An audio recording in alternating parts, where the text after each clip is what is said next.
আপোনালোকে গম পাইছে আজি থাম্বনেইলটো দেখি যে আমি আসাম কোঅপাৰেটিভ এপেক্স বেংকৰ এছিষ্টেণ্ট জব ৰোল এণ্ড ৰেছপনচিবিলিটিজ কি থাকে সেইখিনি আমি জানিম। PDF টো আপোনালোকে শেষলৈকে চাব, বহুত বেছি ইম্পৰ্টেণ্ট হয়।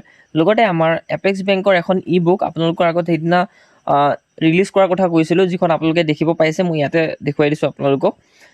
আৰু ইয়াৰ বাবে এইখন পাবলৈ হ'লে আমাৰ যিটো ভিডিঅ' হয় ভিডিঅ'টো লাইক কৰিব, লগতে টেলিগ্ৰাম চেনেলটোত জইন কৰিব লাগিব। তাতে আপোনালোকে সকলোখিনি লাভ কৰিব, কাৰণ কোনো হোৱাটছএপত দিয়া নহ'ব এই ই-বুকখন, আপোনালোকে টেলিগ্ৰাম চেনেল জইন কৰিলে লাভ কৰিব। আৰু লগতে ইয়াতে বহুতে হোৱাটছএপত গৈ পিনে সুধিছে যে কেতিয়া দিব, টেলিগ্ৰাম চেনেলতে আপোনালোকে পাই যাব, কাৰণ সকলোখিনি মেম্বাৰ একেলগে থাকে, তাতে আমি প্ৰভাইড কৰি দিম। লগতে যিহেতু আপুনি প্ৰিপেয়াৰ হৈ আছে এক্সামটোৰ কাৰণে, লগতে আমাৰ যিটো টেলিগ্ৰাম চেনেল তাতো জইন হ'ব। লগতে ইয়াতে যিখিনি কাৰণে প্ৰিপেয়াৰ কৰি আছে তাৰ বিষয়ে আমি জনাটো বহুত বেছি ইম্পৰ্টেণ্ট হয়। লগতে বহুতেই সুধি আছিল যে ইয়াৰ যিটো ৰেছপনচিবিলিটি বা জব ৰোল হয় কেনেকুৱা ধৰণৰ কাম কৰিব লাগে, আৰু ইয়াৰ ৱৰ্ক লোডটো আছে, কাৰণ আপোনাৰ প্ৰেছাৰ আছে অলপ কামৰ, গতিকে সকলোখিনি আমি জনাম। লগতে এই চাকৰিটো বহুতে সুধি থাকে যে প্ৰাইভেট নে গভৰ্ণমেণ্ট হয়, সকলোখিনি ইয়াতে এই ভিডিঅ'টোত ডিছকাছ কৰা হ'ব।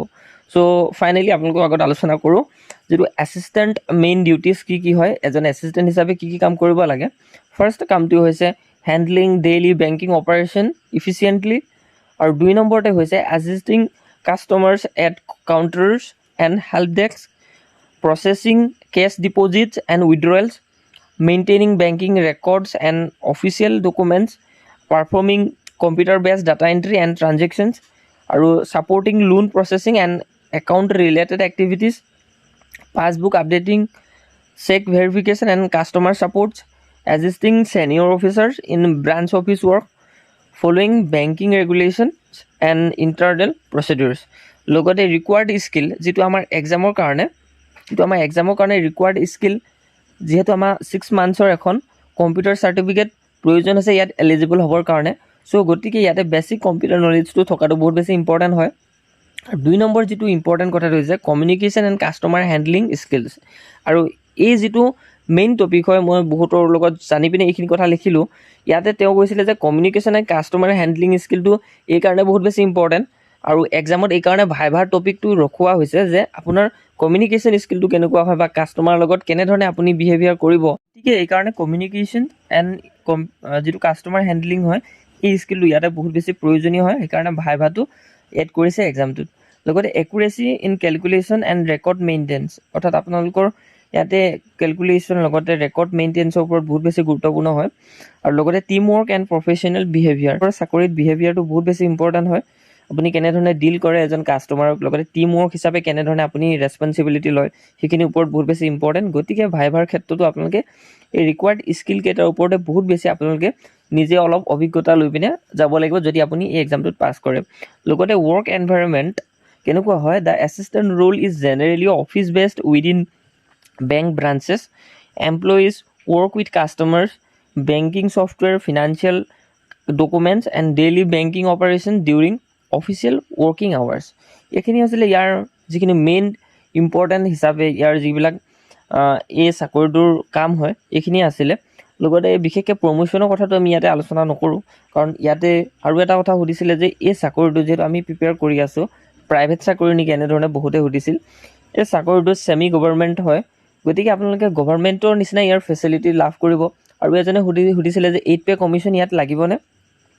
গতিকে এই বিষয়টোৰ ওপৰত আমি ডিটেইল এনালাইজ ল'ব লাগিব, যিসকলে এই চাকৰিটো কৰি আছে তেওঁলোকক সুধিলে হ'ব।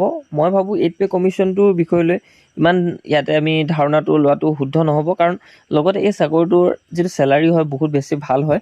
আৰু লগতে আপোনালোকে যিহেতু বহুতে কৈছিলে যে এইটো আছাম গভৰ্ণমেণ্টৰ হয়, ঠিক আছে, আছাম গভৰ্ণমেণ্টৰ হয়। আছাম গভৰ্ণমেণ্টৰ 21% নে কিমানহে শ্বেয়াৰ আছে, গতিকে আছাম গভৰ্ণমেণ্ট হ'বলৈ হ'লে শ্বেয়াৰ হোল্ডিং হ'ব লাগিব আছাম গভৰ্ণমেণ্টৰ 51% বা 50%তকৈ বেছি হ'ব লাগিব গভৰ্ণমেণ্টৰ, তেতিয়াহে ইয়াৰ শ্বেয়াৰটো থাকিলেহে এইটো এটা গভৰ্ণমেণ্ট বেংক হিচাপে কোৱা হয়। আৰু বিভিন্ন ধৰণৰ ছেক্টৰৰ ফালৰ পৰা ইয়াতে গভৰ্ণমেণ্ট শ্বেয়াৰ আছে, এইখিনি মিলাইও আপোনালোকৰ সকলোখিনিৰ পৰা চাবলৈ গ'লে এইটো এটা ছেমি গভৰ্ণমেণ্ট জব হয়। আৰু লগতে ইয়াৰ যিটো আপোনালোকৰ যিবিলাক ধৰি লওক প্ৰমোশ্যনো আছে, বহুত ধুনীয়া প্ৰমোশ্যন আছে এছিষ্টেণ্টৰ পাছত। গতিকে এই এক্সামটোৰ কাৰণে প্ৰিপেয়াৰ যদি কৰি আছে বহুত এটা ভাল চেলাৰী দিয়ে আপোনালোকক, গতিকে প্ৰিপেয়াৰটো ভালকৈ কৰি থাকক। লগতে এই এক্সামটোৰ খুব সোনকালে এডমিট কাৰ্ড আহিব, আৰু যিহেতু আপোনালোকক ইয়াৰ বিষয়ে এনালাইজ কৰি ৰাখিছোঁ এক্সামটো কেতিয়া হ'ব, জুন মাহতে হোৱা চান্স আছে। ইয়াৰ বিষয়লৈ চাবলৈ হ'লে ভিডিঅ'টো নিশ্চয়ৰূপে চাওকগৈ। তাত সকলোখিনি আপোনালোকৰ 3খনকৈ এডভাৰটাইজমেণ্ট আমি ভালকৈ কালেক্ট কৰি পিনে এনালাইজ কৰিছোঁ, আৰু আমাৰ ভিডিঅ'টো পাছতে বহুতে এইখিনি কৰিছে বাৰু আমাৰ ভিডিঅ'টোৰ দৰে। গতিকে আপোনালোকে নিশ্চয়ৰূপে চাব, তাত সকলোখিনি কথা জানিব, আৰু লগতে ইয়াৰ ইবুকখন পাবৰ কাৰণে টেলিগ্ৰাম চেনেলটো জইন কৰক। সকলোখিনি আপোনালোকে এটা কাৰেক্ট ৱেত আপোনালোকে প্ৰিপেৰেশ্যনটো নিব পাৰিব। তো ইমান আছিল ইনফৰ্মেশ্যন আজিৰ ভিডিঅ'টোত, আমি এইখিনি কথা আলোচনা কৰিলোঁ আৰু ইমানতে সমাপ্ত কৰিছোঁ।